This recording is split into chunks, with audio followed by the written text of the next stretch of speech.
अब सैनिक स्कूल का जो ई काउंसलिंग का इनिशियल स्टेज था वो समाप्त हो चुका है, यानी कि रजिस्ट्रेशन कर दिया, चॉइस कर दिया, जितने लोगों का मेडिकल होना था हो चुका है।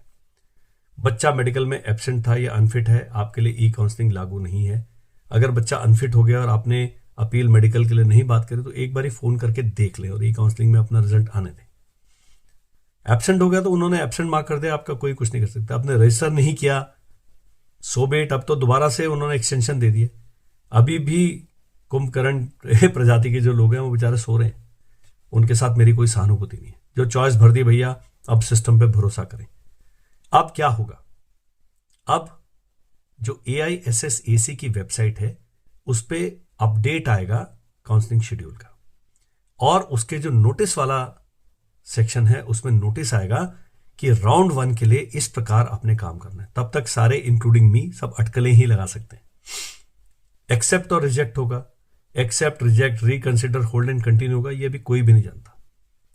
जब आएगा इंस्ट्रक्शन, और ऐसे नहीं कि अभी आया और 2 घंटे बाद आपने करना है, 2 दिन 3 दिन का समय मिलेगा आपको एक्सेप्ट करने के लिए। You will do that. जिनका मेडिकल हो चुका है दोबारा मेडिकल नहीं होगा जी, आप फिट हैं, वो भी तो हुआ है पिछले 10 दिन में।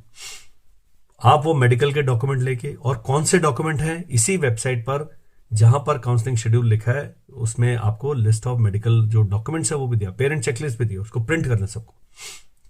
कुछ लोग कह रहे हैं जी वहां जो इनकम सर्टिफिकेट है हमारा दूसरा है वो ले जाओ, वहां कास्ट सर्टिफिकेट का जो फॉर्मेट है हमारे तहसीलदार ने दूसरा दिया वो ले जाओ। स्कूल क्या करते हैं, आपके सारे डॉक्यूमेंट वेरीफाई करेंगे, तो अगर वो बिल्कुल उनके कोई और फॉर्मेट है, कहेंगे सर आप वापस जाइए, ये वाला बनवा के हमें बाय पोस्ट भेज देगा, व्हाट्सएप कर दीजिएगा, इतना आप कर देंगे, वो टाइम देंगे। लेकिन जन्म प्रमाण पत्र ही फर्जी है। बच्चा लग रहा है 19 साल का, आप उसको 15 साल का 13 साल का प्रूव करने में लगे हैं तो गुरुजी फिर तो जाती है।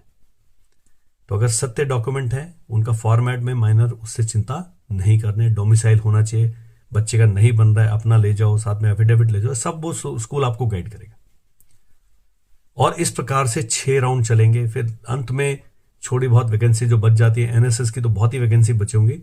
आपने जो फर्स्ट चॉइस भरी है उसके हिसाब से आपको हर स्कूल जो आपने फर्स्ट भरा था उससे बताया जाएगा कि आप 2000 हैं वेटिंग लिस्ट में, 200 हैं, 20वें हैं, जितने भी हैं उसके हिसाब से आप जाएं और स्पॉट राउंड में एडमिशन ले लेंगे। 5 जून तक, 6 जून तक ये सारी कार्रवाई समाप्त हो जाएगी। 30 जून तक तो entire selection process will be over and 1 जुलाई से इनका नया बैच स्टार्ट हो जाएगा।